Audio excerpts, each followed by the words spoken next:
फजर का वक्त करीब था। एक शख्स मस्जिद कूफा में दाखिल होता है तो देखता है कि मस्जिद के कोने पर एक और शख्स लेटा हुआ है। मस्जिद में दाखिल होने वाला शख्स उसके करीब जाता है और उससे कहता है, उठो, नमाज का वक्त हो गया है।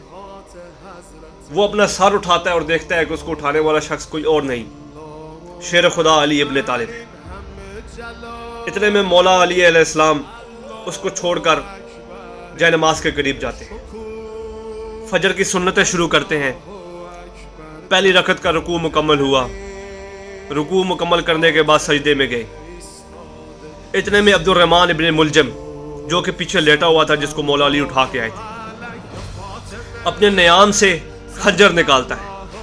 और खंजर भी वो जो कि उसने 3 दिन से जहर में बुको के रखा हुआ था। मौला अली अलैहिस्सलाम पहली रकत के सजदे में जाते हैं। सजदा मुकम्मल होता है और उठते हैं। इतने में अब्दुर्रहमान इब्न मुलजम मलून आता है और मौला अली के सर के ऊपर ज़रब लगाता है, और ज़रब भी ऐसी कि मौला अली अलैहिस्सलाम का सर उनकी कनपट्टी तक फट जाता है। मस्जिद कूफा में शोर मच जाता है। लोग इब्न मुलजम मलून को पकड़ लेते हैं। इतने में मौला अली की औलाद मौला अली को घेर लेती है। हजरत अब्बास इब्न मुलजम के पास जाते हैं और अपनी नियाम से तलवार निकालते हैं। तो मौला अली कहते हैं, अब्बास, मेरे घर से मेरा शरबत ले आओ। हजरत अब्बास शरबत लेके आते हैं। शेर खुदा फरमाते हैं, अब्बास, ये शरबत मेरे कातिल को पिला दो।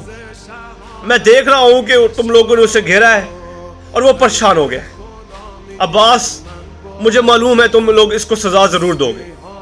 तुम लोग जब इसको सजा देने लगे हो तो इसको एक ही ज़रब लगाना, क्योंकि इसने भी मुझे एक ही ज़रब लगाई है। इससे मुझसे ज्यादा तकलीफ न देना। ये थे मौला अली के आखिरी अल्फाज। अहलुल बैत का शुरू से ही तरीका रहा है कि उन्होंने सजदे के अंदर अपनी गर्दनें कटाई। सबक हमें इसमें से ये मिलता है कि मौला अली की औलाद ने सारी जिंदगी नमाज नहीं छोड़ी और नमाज की हालत में ही अपनी जान दी। आज हम लोग नमाज को इस तरह छोड़ देते हैं कि जैसे नमाज के लिए किसी ने अपनी गर्दन कटाई। नमाज अल्लाह ताला की खुशनुदी हासिल करने का जरिया है। नमाज नबी सल्लल्लाहु अलैहि वसल्लम की आंखों को ठंडक पहुंचाने वाला अमल है। नमाज अहलुल बैत की कुर्बानियों को खराज तहसीन पेश करने वाला अमल है। नमाज को अपनी ज़िंदगी में अपना लें। और रमज़ानुल मुबारक के इस दिन में जब मौला अली की शहादत हुई, हर तरफ शोक का आलम है।